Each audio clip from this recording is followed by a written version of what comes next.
Aleluia, aplauda o Senhor uma vez mais. Deus abençoe, Deus prospere sua vida, sua casa. Que Deus blinde e proteja os seus sonhos, porque 2020 é um ano de realização. E nenhum dos teus sonhos vai ser perdido, caso eles tenham sido gerados em ti pelo próprio Deus. Tiago, como é que eu identifico o sonho que é meu e o sonho que vem de Deus? Muito fácil. Muito fácil. Se o seu sonho se realizar hoje, quem ganha com isso?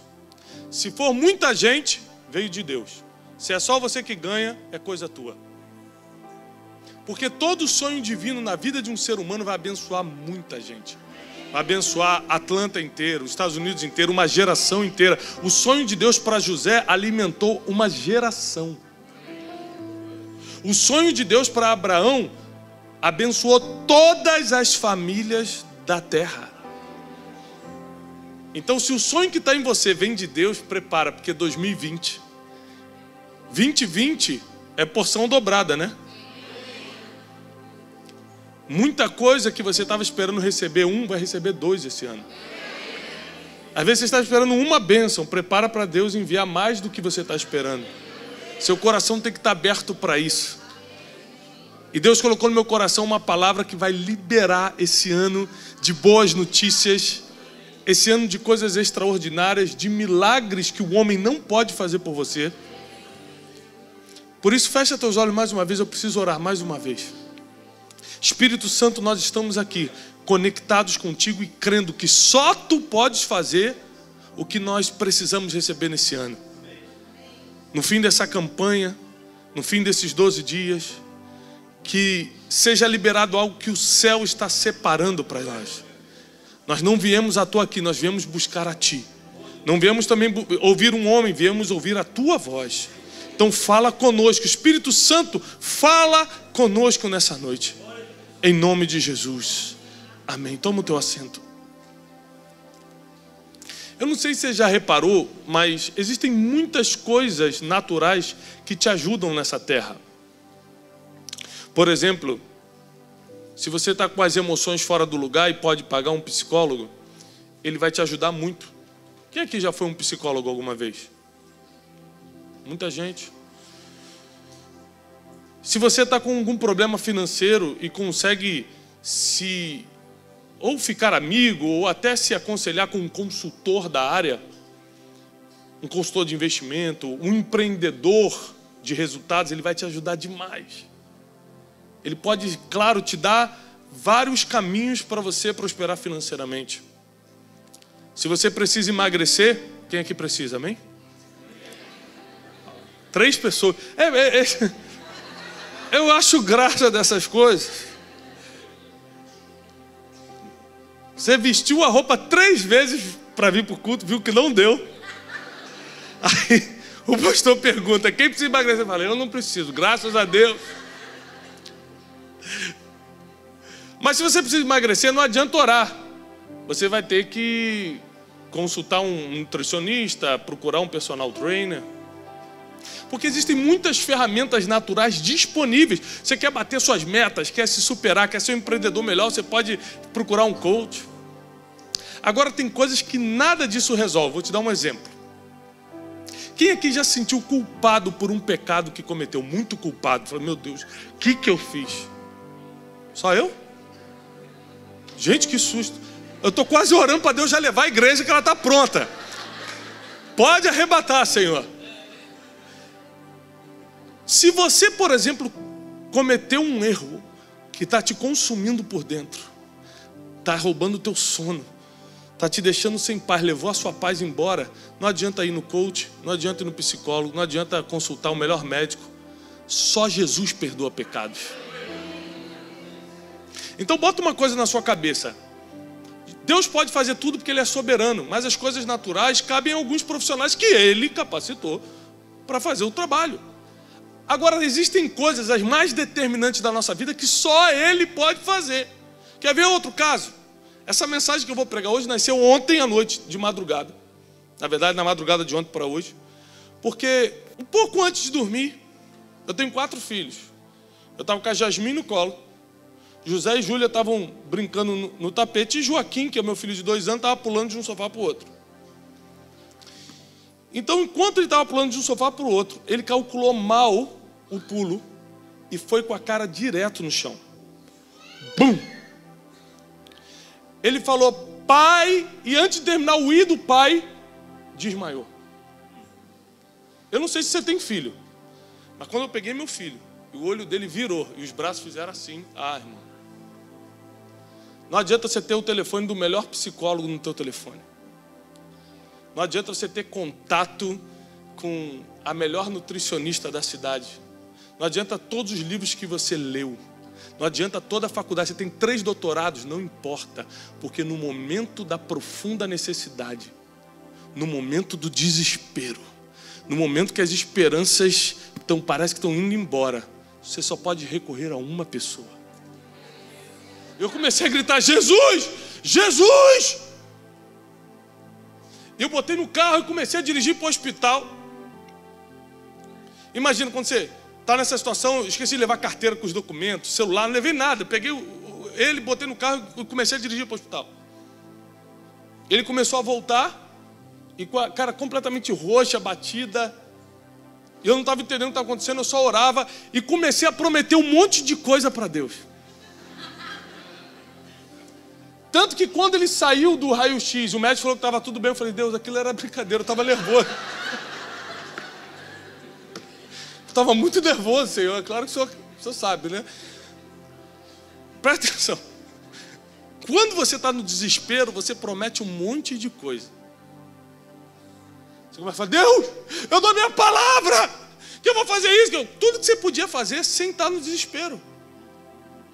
Coisas que você já pode fazer sem estar com um filho quase morrendo, ou com algum problema sério, ou para ser deportado, ou com dinheiro faltando para pagar a conta de amanhã. Mas é impressionante como no aperto, é impressionante como no desespero, a gente corre para a fé. Então saiba que existem coisas, as mais importantes da sua vida, que só Jesus pode resolver. Do perdão de pecados, a salvação da alma, ao milagre nos dias de escuridão e desespero, só Jesus tem a solução para isso. E é por isso que nós temos que pregar Jesus, apesar de acreditarmos em várias coisas que nos ajudam. Como já foram citados, a psicologia, o nutricionista, o consultor financeiro, a gente acredita em tudo isso porque ajuda nas áreas, só não resolve a nossa vida, nosso sentido existencial. Só não nos dá salvação eterna. Só não perdoa meu pecado. Só não me serve para nada se meu filho está desmaiado no colo. Então eu não sei qual é o nível que você precisa de Jesus esse ano. Mas não espere estar no desespero para começar a acertar os teus planos com Ele esse ano. Eu gostaria que você abrisse a sua Bíblia comigo em Lucas capítulo 7. Nós vamos estudar algo muito interessante. Porque o que acontece? Na Bíblia, Jesus fez vários milagres, vocês sabem. Nas biografias de Jesus, Mateus, Marcos, Lucas e João, muitos milagres aconteceram. E o próprio apóstolo diz que se fosse colocar na Bíblia todos os milagres de Jesus, não teria livros no mundo que caberia. Foram muitos milagres. Agora, os milagres só aconteciam por 2 motivos. Repete comigo, 2? Não, mais alto, 2. Só tem 2 motivos que fazia Jesus fazer um milagre. Que conduzia Jesus a um milagre. Só 2. Um você sabe. O que faz o milagre acontecer? A nossa fé. Sem fé é impossível agradar a Deus. A Bíblia diz, vendo-lhes a fé, curou. Vai, a tua fé te... Então é lógico, a fé é lógico. Mas tem também a segunda coisa. Porque a fé tem a ver com você. A segunda coisa tem a ver com Jesus. E no capítulo 7 de Lucas, nós vamos ler uma história impressionante. Nós vamos ver uma sequência impressionante. A primeira história de Lucas 7 é uma famosa história do centurião. O que era um centurião? Um comandante romano, um chefe de esquadrão romano, acima de 100 homens. Esse homem tinha muitos direitos em Roma. Você lembra que Israel, nessa época, era uma província romana, não tinha independência política. Eles dependiam de Roma. Eles eram governados por Roma. E um centurião escutou falar que Jesus estava na cidade de Cafarnaum. É engraçado porque o capítulo 7 vai começar assim, quer ver? Ó? Isso aqui, só para você entender como Jesus era um especialista em pessoas mesmo. E depois de concluir todos esses discursos, um dos discursos mais pesados, cansativos de Jesus foi no capítulo 6 de Lucas. Ele acaba todos esses discursos e entra em Cafarnaum. Entrando em Cafarnaum, já começa a solicitá-lo. Eu vou ser sincero com vocês. Quando acaba, por exemplo, eu vou pregar 40 minutos, 50 minutos. É o tempo suficiente para gastar a minha energia, a glicose cerebral, para eu ficar bem cansado. Porque é muito cansativo você pregar, dar uma palestra, qualquer coisa desse tipo. Tem a tensão do momento emocional. Você tá aqui mais preocupado com 10 mil coisas ao mesmo tempo. Tem que ter cuidado com o que você vai falar, está filmando para o YouTube, tem que ter mais cuidado ainda, é muita preocupação. Tem que ter coerência com o que você vai falar, tudo tem que estar de acordo com o tema, você tem que estar vestido adequadamente, você não sabe por que aquele irmão ali está te olhando torto, porque aquela irmã ali está dormindo. Já até para um diácono acordar ela ali, por favor. Então, escuta, é uma tensão. Fora isso, você está trabalhando a mente aqui, ó, sem parar, passando informação. É muito cansativo. Jesus ficou o dia todo fazendo isso. Entrou na cidade que ele morava e já solicitaram, vem aqui fazer mais um milagre. E Jesus ia. Eu falo, estou cansado. Gente, preguei o dia todo. Eu sou um ser humano. E Jesus não era também? Era. Mas ele ia. Porque mais importante do que o cansaço dele era a necessidade das pessoas. Se a dor das pessoas não te incomoda, você está mais ferido e mais doente do que elas. Tem alguma coisa errada com você.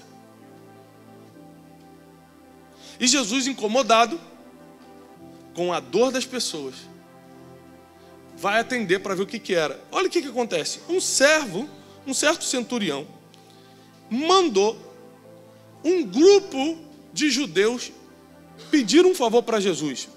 Eu acho um absurdo.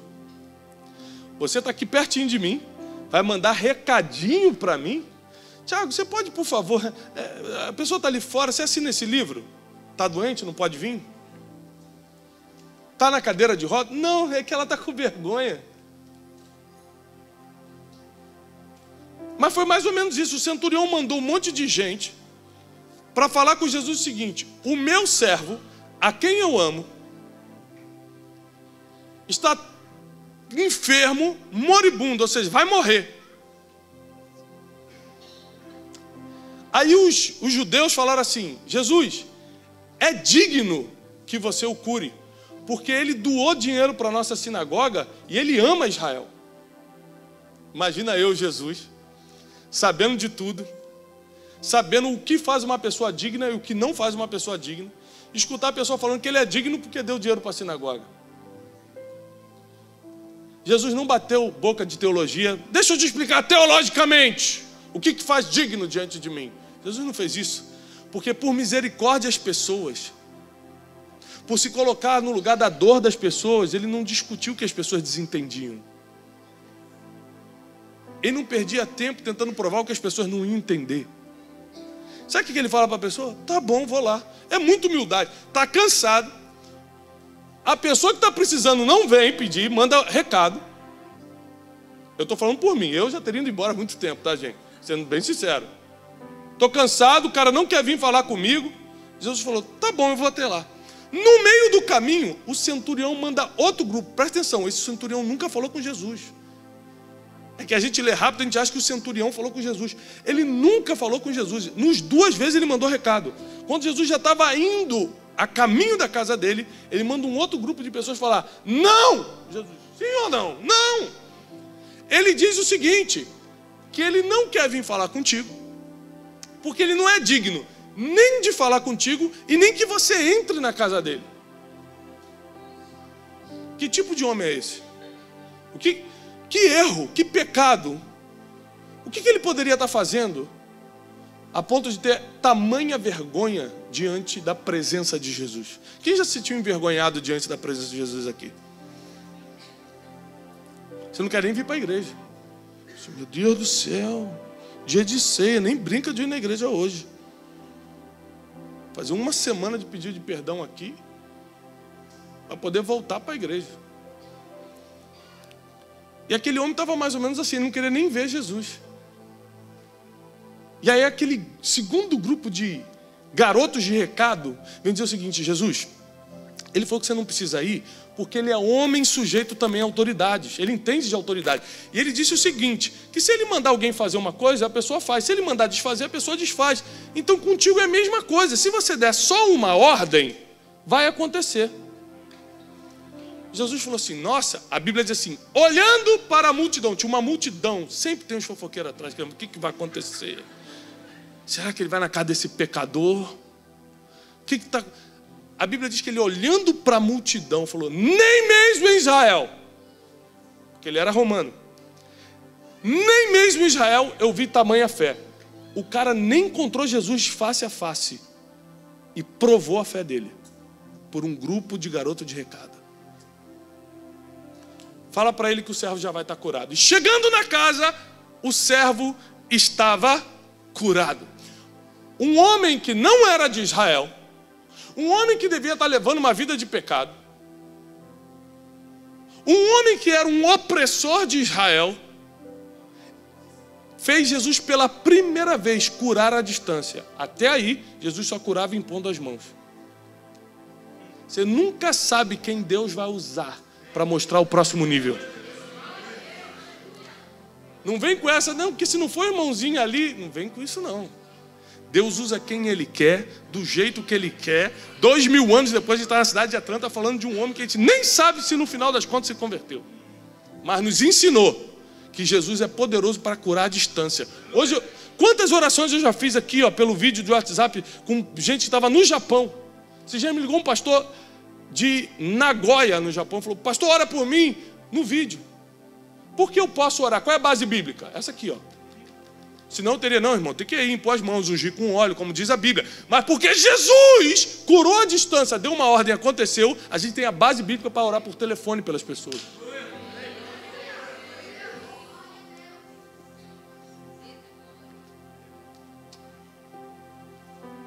E aí, acaba esse milagre.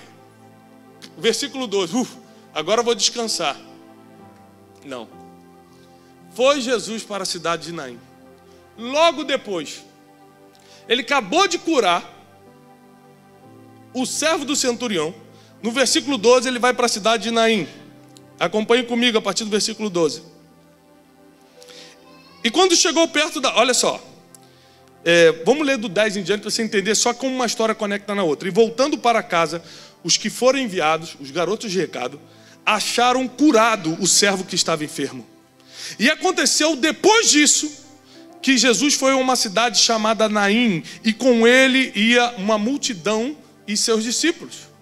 A multidão acompanhou de Cafarnaum para Naim, alguns quilômetros de distância. E quando Jesus chegou na porta da cidade, eis que levava um defunto, filho de uma mãe, filho único de sua mãe, que era viúva. E com ela ia uma grande multidão. Repare que onde tem Jesus tem multidão. Esse negócio você fala assim, eu prego só para 5, mas porque eu sou humilde. Não, é porque ninguém quer te escutar. Porque na Bíblia, as multidões querem solução. Se você tem Jesus que é a solução, todo mundo quer te escutar. Ou você está pregando errado porque não aprendeu a comunicar Jesus, ou você não está pregando Jesus. É um dos dois. Então vamos lá. E quando chegou à porta da cidade, viu ali a viúva chorando, e com ela ia uma grande multidão. Versículo 13. Vendo a Jesus, moveu-se de íntima compaixão por ela e disse-lhe, não chores. Tocou no esquife, no caixão. Ele não tocou no morto, ele tocou no caixão, porque judeu não tocava em morto naquela época. tocou no caixão e o menino ressuscitou. Deixa eu te perguntar uma coisa. Onde é que está a fé dessa mulher? Não pediu ninguém para curar ninguém. Jesus aqui, ó, cura meu filho. Não pediu nada. Não foi atrás de Jesus. Jesus que estava passando por ali. Por que Jesus ressuscitou esse morto? Está escrito. Porque Jesus se moveu de íntima compaixão. Só tem duas coisas que movem Jesus para o milagre: a tua fé ou a compaixão dele. Duas coisas. A fé depende de você, a compaixão depende de Jesus. Presta atenção, se a compaixão depende de Jesus, ninguém consegue interferir na compaixão de Cristo por nós, mas as pessoas conseguem roubar nossa fé em Jesus. Então o assunto de hoje não é a compaixão de Jesus, porque acontece do jeito dele e da forma dele. O assunto de hoje vai ser a maior arma que a gente vai usar em 2020 para destravar esse ano, é a nossa fé. Porque as pessoas, por mais ódio que tenham da gente, por mais inveja que tenham de vocês, nunca vão conseguir interferir na compaixão de Cristo por você. Jesus, não tem compaixão dele não, hein? Não tem oração contrária que diminua a compaixão de Jesus por você. Agora, existem muitas coisas que as pessoas fazem que roubam a nossa fé. Quantas pessoas perderam a fé por causa de uma fofoca? Quantas pessoas perderam a fé porque o documento não saiu? Porque o dinheiro não entrou no dia que estava precisando? Quantas pessoas perderam a fé porque o meu filho ontem ainda voltou? E se ele tivesse ido embora? Para onde é minha fé? Então a fé é roubável, a compaixão não. Quem está pegando isso aqui? Então o que você precisa guardar é a tua fé. O que você precisa proteger é a sua fé. O que você precisa blindar e não negociar é a sua fé. Porque ninguém consegue interferir na compaixão, mas consegue roubar a fé. Agora presta atenção. Qual é a diferença da fé e da compaixão? É que a fé provoca o milagre. Repete comigo, provoca. Mais alto, provoca. A fé provoca o milagre antes do enterro acontecer. A compaixão alcançou, mas o enterro já estava acontecendo. E ninguém quer chorar um morto. Agora, a fé do centurião impediu o enterro de acontecer.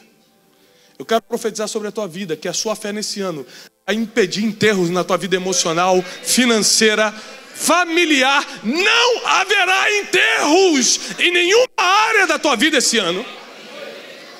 Porque a compaixão de Cristo vai continuar por você. Agora, a tua fé vai aumentar. A sua fé ainda vai aumentar mais. Não haverá enterro. Está cancelado. Da mesma forma que Jesus cancelou o enterro de Naim. Da viúva de Naim. Da cidade de Naim. Chegou e cancelou aquele enterro. Tocou no caixão, o morto levantou.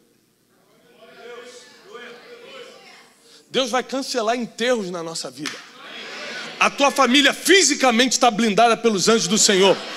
A tua casa emocionalmente está protegida pelo Espírito Santo. O teu ministério não será tocado, mas será prosperado em Deus. Você nunca compartilhou tanto da palavra como vai compartilhar esse ano. Prepara para ver o teu ministério fluindo nesse lugar.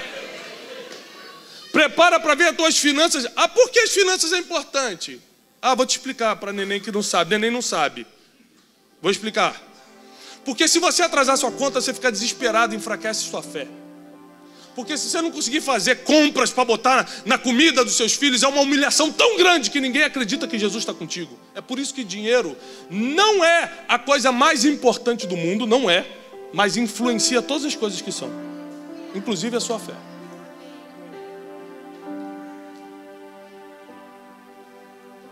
Então é claro que Deus vai fazer um milagre na tua vida financeira esse ano. Porque está diretamente ligado a como as pessoas veem Deus em você. Quantos anos você está na América? 10 anos. O que você tem? Não tenho nada, mas é para honra e glória do Senhor.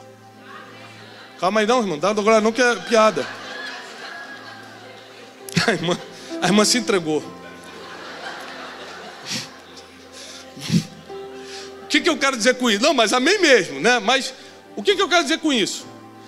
Quem é que vai acreditar que Deus está contigo se na terra da prosperidade você não prosperou? Se José prosperou na terra da aflição, como é que você não está prosperando na terra da prosperidade? Tem algo de errado. Sim ou não? Tem algo de errado. Então, não tem a ver só com você.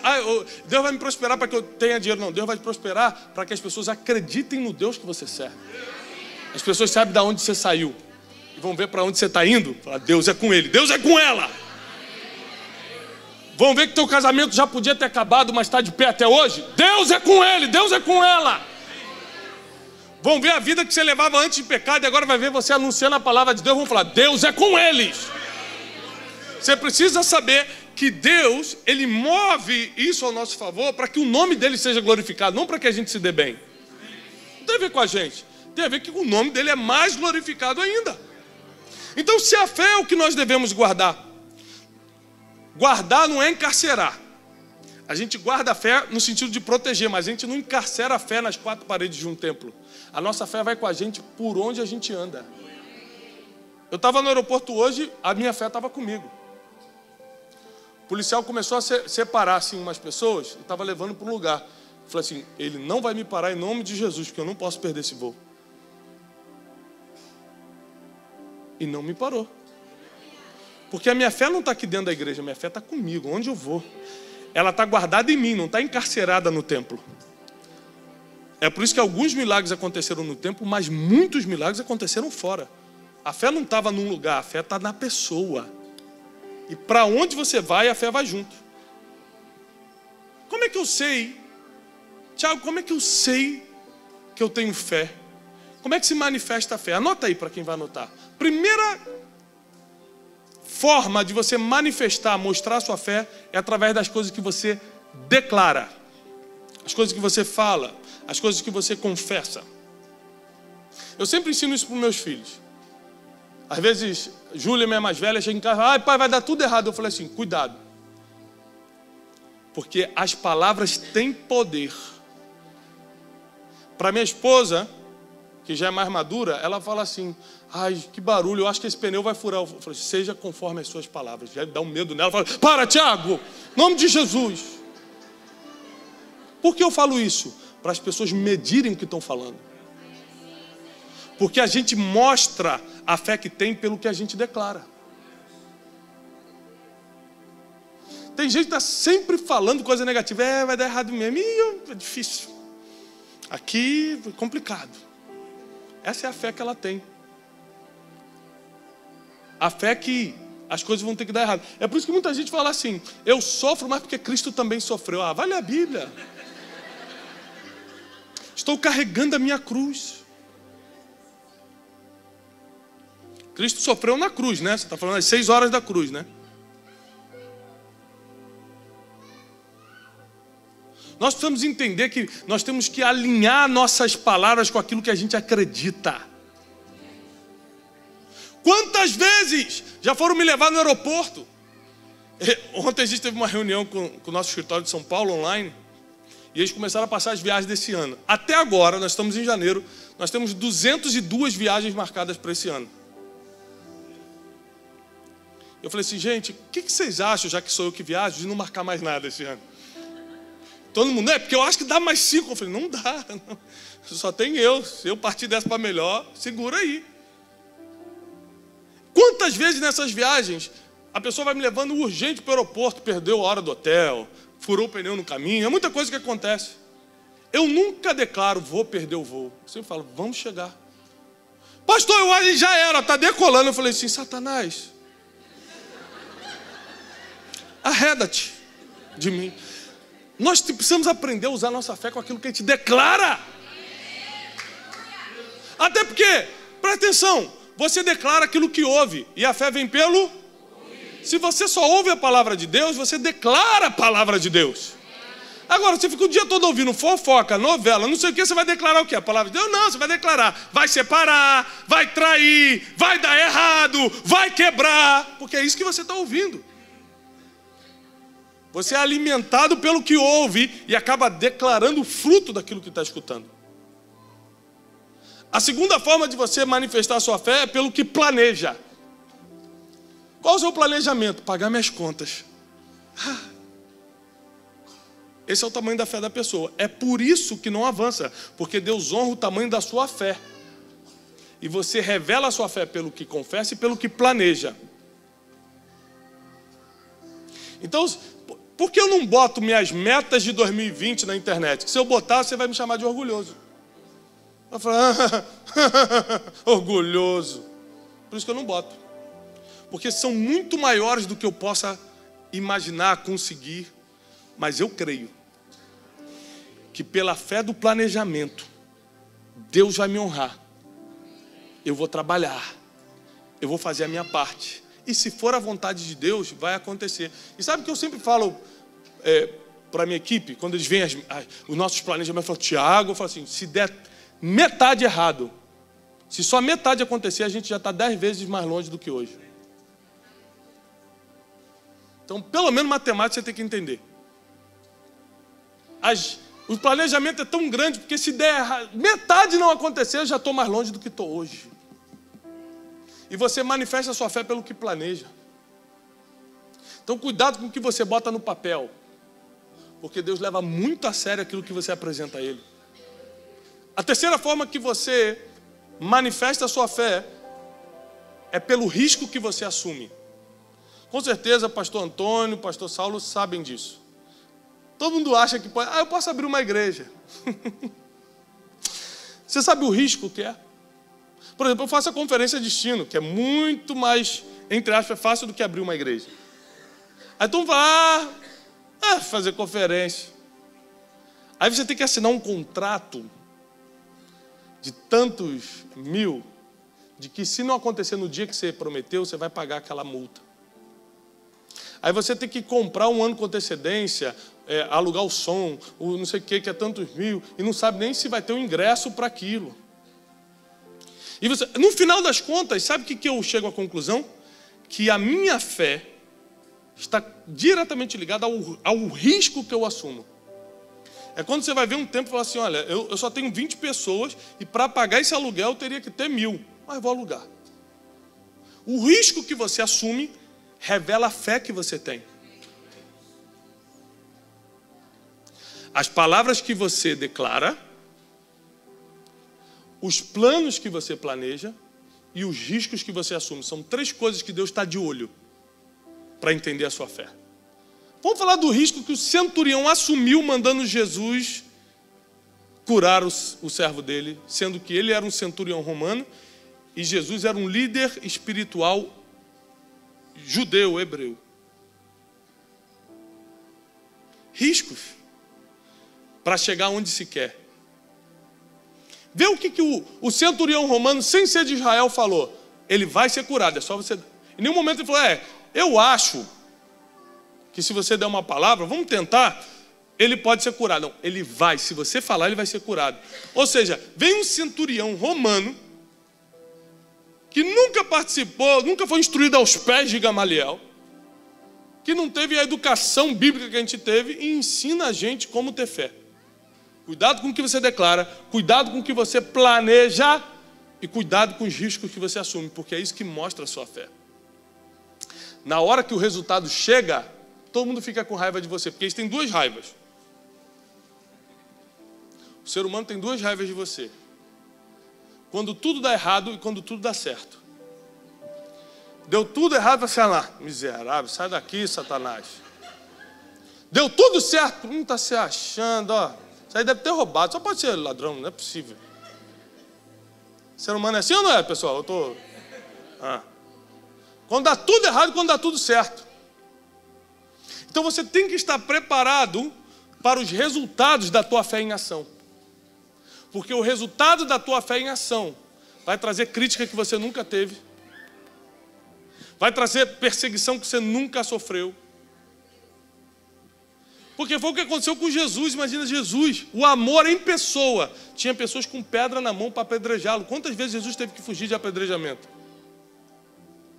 Na própria cidade, tentaram jogar ele do precipício de Nazaré. Ele teve que fugir entre a multidão. Jesus, tentativas de assassinato contra um amor em pessoa. Por que não vão tentar assassinar suas emoções? Assassinar sua vida financeira, assassinar os seus sonhos. Por que não vão tentar roubar a sua fé? É claro que vão.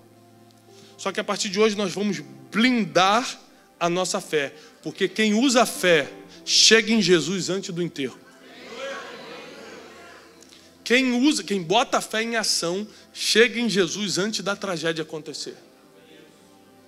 Ele é o único que perdoa pecados, Ele é o único que te leva para o céu, Ele é o único que te conecta com o Pai e Ele é o único que faz milagre acontecer. Ele é o único que resolve o problema que ninguém consegue resolver na sua vida. Você pode continuar indo ao consultor financeiro para ficar rico, muito bom que fique, mas saiba que quando ficar rico, todos os outros problemas vão vir à tona. Vazio existencial, crise familiar, porque eu trato disso todo dia com várias pessoas. Não desconsidere o seu psicólogo, o seu coach, o seu consultor financeiro, não desconsidere os conhecimentos, os livros, mas saiba que no final das contas, sem Jesus ainda assim vai ficar difícil. Ele tem a palavra final.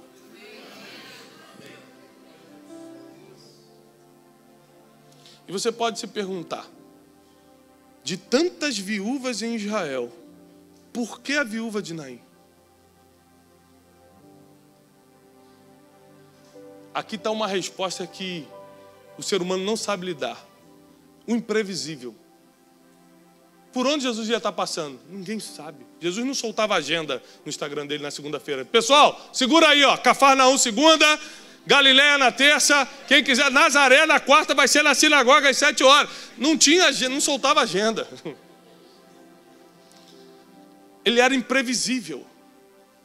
Então, você sempre tem que contar com a compaixão de Jesus, mas é imprevisível. Porque da mesma forma que ontem o meu filho foi salvo, filho de outras pessoas morreram. Sim ou não? É imprevisível a compaixão. A fé é previsível. Porque tudo sobre a fé está escrito. E o que está escrito dá certo. Eu não sei qual é a tua necessidade para esse ano, mas eu tenho certeza que vai dar certo. Eu não sei em que buraco você está, em que área da vida você pode estar num buraco. Se é emocional, financeira, familiar, espiritual, ministerial, sentimental. Tem gente que nunca se resolve sentimentalmente, porque emoção é você com você mesmo. Sentimento é você com alguém. Então tem gente que não tem problema emocional, mas tem problema sentimental. Tem gente que tem os dois. E financeiro junto. Aí, irmão, tem que fazer o culto da terça do descarrego aqui para... Amanhã, né?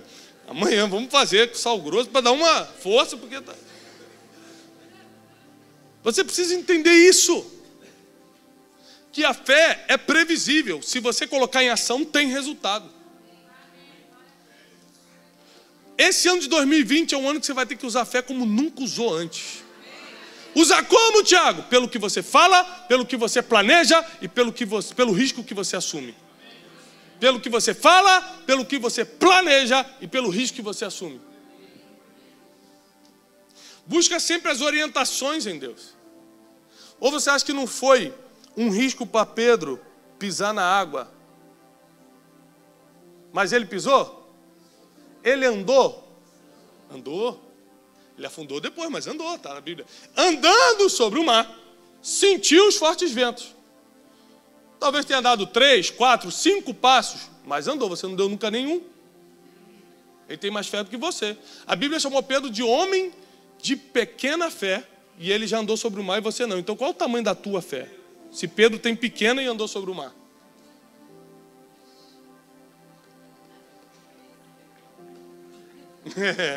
Eu não sei se eu prego, se eu oro agora, se eu expulso o demônio. Então preste atenção nisso. Pedro assumiu o risco da vergonha.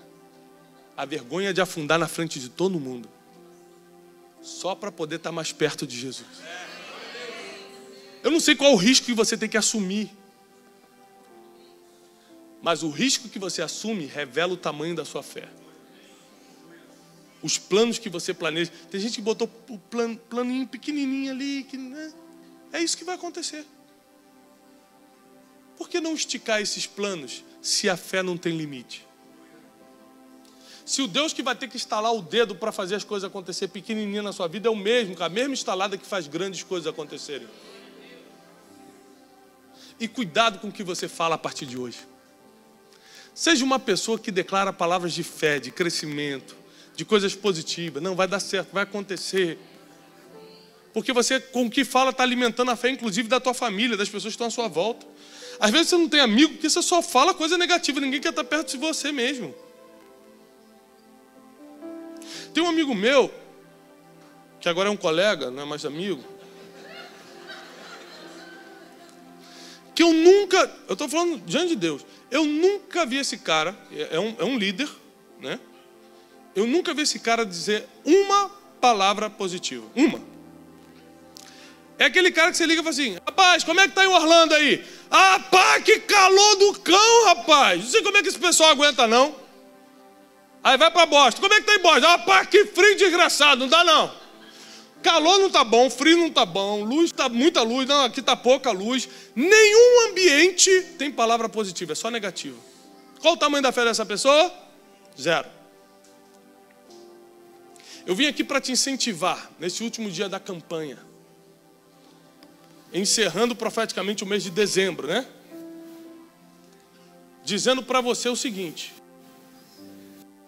cuidado com o que você fala, com o que planeja e com o risco que você assume, que você vai revelar o tamanho da sua fé e Deus vai honrar a tua fé. Muitos enterros serão impedidos, serão cancelados por causa da tua fé. Sabe qual é a maior realização do ser humano? Não é você se dar bem, não. Isso é bom, mas não é a realização. A maior realização do ser humano, isso inclusive é estudo da faculdade de psicologia, Yale e tantas outras faculdades grandes dos Estados Unidos, de que a maior realização do ser humano é ver outras pessoas se dando bem por causa de você. Quando você vê uma família se alimentando, por causa de você. Quando você vê alguém vindo para a igreja, por causa de você. Quando você vê um casamento restaurado, por causa de você. Porque as suas palavras de fé chegaram por causa da sua fé. Pessoas estão vivendo o melhor de Deus hoje. Fica de pé, eu preciso orar por você. Por causa de você. O sentido da vida está nisso. É claro que Deus vai dar para você também, mas se por causa de você outras pessoas viverem melhor do que antes, prepara, você nunca vai sentir o vazio que as pessoas lá fora sentem. Porque as pessoas vêm para a igreja, muitas continuam vazias por dentro, porque aqui é só um lugar de reunião. O que muda é quando a gente entendeu sobre Jesus e tem tanto sentido para a gente que a gente agora quer levar Jesus para as outras pessoas. Aí quando a gente vê outras pessoas sendo alcançadas por Jesus por causa da gente, por causa da nossa fé, o sentido de vida nos retoma e nada mais esfria isso. Essa é uma noite em que Jesus vai continuar olhando para você com compaixão, mas a nossa fé vai cancelar enterros. A nossa fé vai mover montanhas, como diz a palavra. Esses dias, meu filho José, antes de ontem, meu filho José tem 7 anos, chegou para mim: pai, super-herói existe? A resposta automática que vem na minha cabeça é: claro que não, né, filho? Mas antes de matar essa informação na mente dele, eu falei o seguinte: filho, senta aqui pro papai. E comecei a ler a história de Elias.